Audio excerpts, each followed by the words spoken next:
tips done for the tailpipes, so we will get those put back on.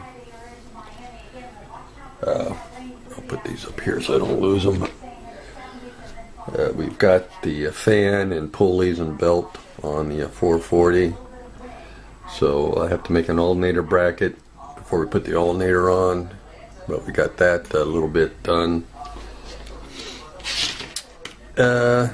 So yeah, next step now is to get the body painted flat black.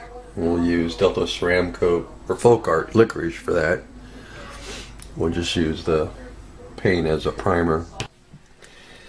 And we're back, and we've got we have a do-over. This will be the second time that it's been painted. The first time I painted the body in a flat black, thinking that it would help darken the green, which it did. But I think it darkened it too much, and I just wasn't happy with the green. I just felt it was like way too dark. So this time, instead of using black as a primer coat, I went with a dark gray, and this is Americana Zinc, which is as you can see here, a pretty dark gray. So I think that'll help and lighten up the green a little bit.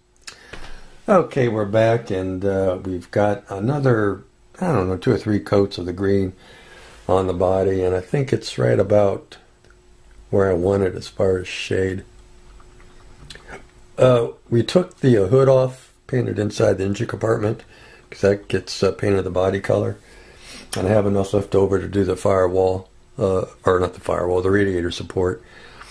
So that'll be green too, so that's all good. And I got a bit of a run here on the firewall, got a little too close, but I'm not going to, I'm just going to leave it, screw it. In fact, you know what, I think I can probably touch it up right now because it's starting to dry. I got a little carried away, a little too close to the firewall. So we'll just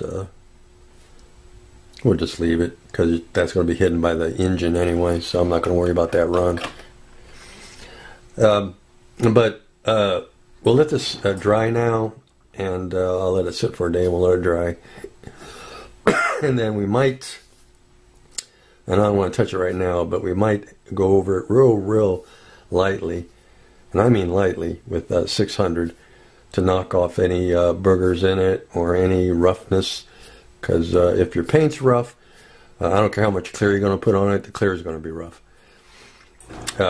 So we definitely don't want to be putting our clear over a rough paint surface. So the 600 is more than enough to smooth it out. And as I said, you have to do it real lightly, or hardly any pressure at all with the 600, and it'll knock any roughness off and get it nice and smooth, and then we can go ahead and put our clear lacquer over it, and that'll richen up the color, and that's where we'll get our gloss at.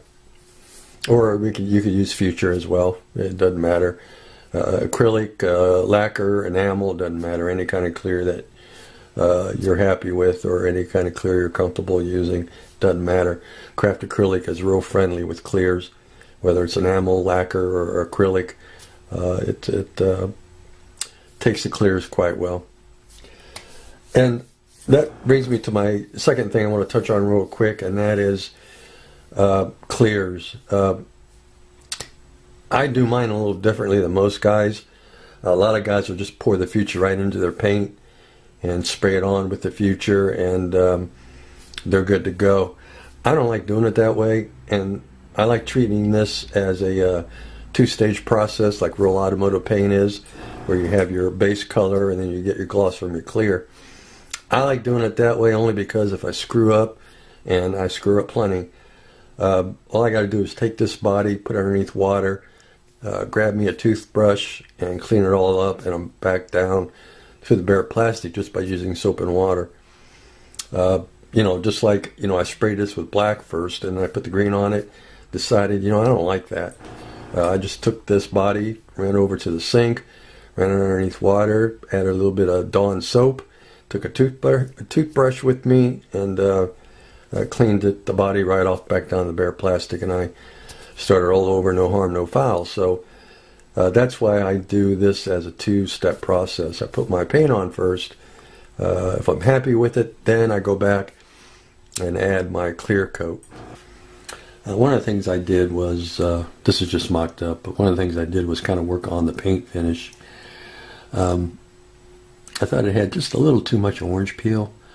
I want a little bit of my in my car. Well, all my cars I build, I like to have a little bit of orange peel. I know a lot of guys like to paint their cars and have the paint smooth as glass, but and I like to build factory cars, and the paints were far from having a wet look finish. But so I wanted to work on this because I wanted to do a good job on this. So I spent one day sanding on the body using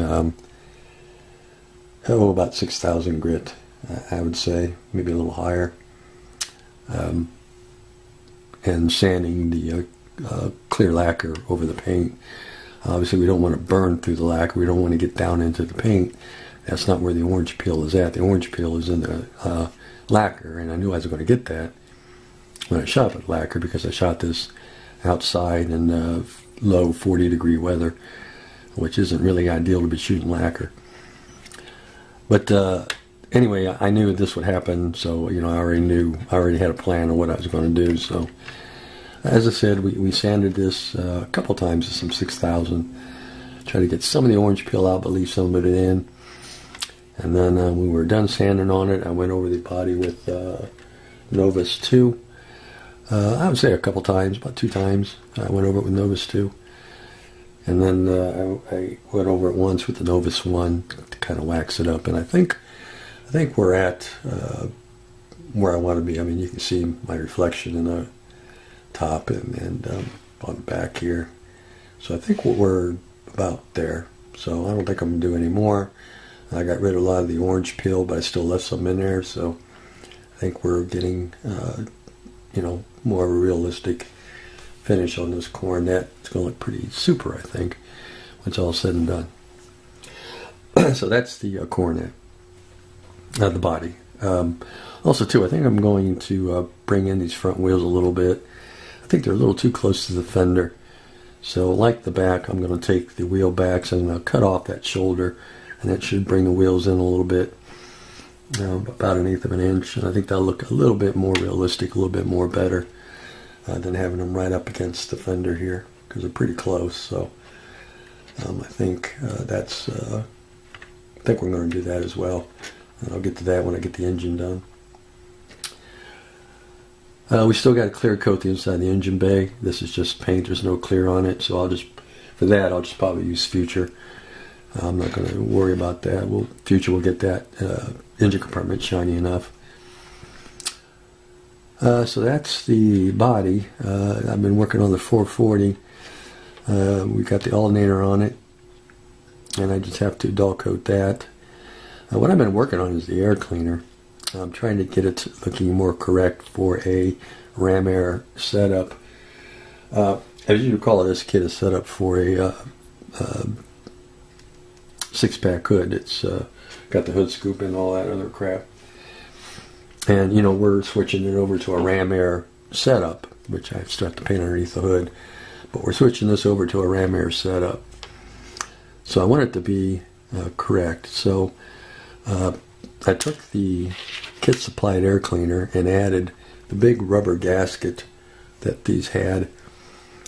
The gasket, when the hood is closed, it sits like this. Mine just sits a little higher, but you get the idea. And that big rubber gasket created a seal so the 6-pack doesn't draw in air from the engine compartment. It draws the air in through the hood scoops where the air is cooler and gives you better performance. So I took, as I said, the kit supplied air cleaner, and I took a sheet of 30 thousandths flat stock here and cut a square. I glued the air cleaner on it, and then once it was dry I went back and trimmed around the air cleaner to get it to resemble that big wide flat gasket that they used. So when we put it on the engine, it's going to look correct and look like a factory ram air setup. And then when we close the hood, it'll go right down into the ram air setup and be all pretty cool. So now that this is done, we'll probably get this painted. I don't know if I'm going to leave it chrome or paint it to orange. I haven't decided yet, but the gasket has to be painted black, and then we have to paint the air cleaner or the air filter, and then we can go ahead and glue it on the engine. I got the exhaust manifolds I got to do yet, and then also I have the drive shaft I have to do yet. So that'll be next up. We did get the tailpipes done and the tips done. They've been painted, the Vallejo aluminum. So once I get the 440 mounted into the car, then I'll go ahead and glue the exhaust pipes on, and I'll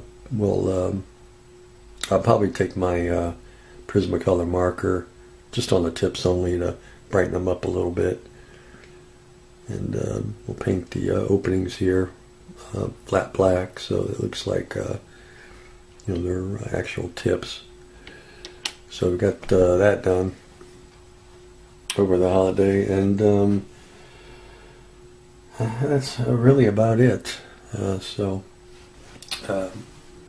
think in the last video I already showed Sophia, so she's done and ready to go. All we got to do is put her with the car when the car is finished, and she's looking pretty cool, and that'll be all done. And then we have another build coming up, probably not till February. Another car with a figure, a girl figure. So that'll be pretty cool. I think that is it. I'm just looking around my bench. Yeah, that's it on the Coronet. Once we get all this done, then we'll start working on the interior. We'll probably switch it over to black. I was thinking about a green, but I'm just going to go with the good old basic black on this build, since it's such a dark green. I think that'll kind of give it a pretty cool look with a black interior. So, alright guys, take care. We'll see you in the next update.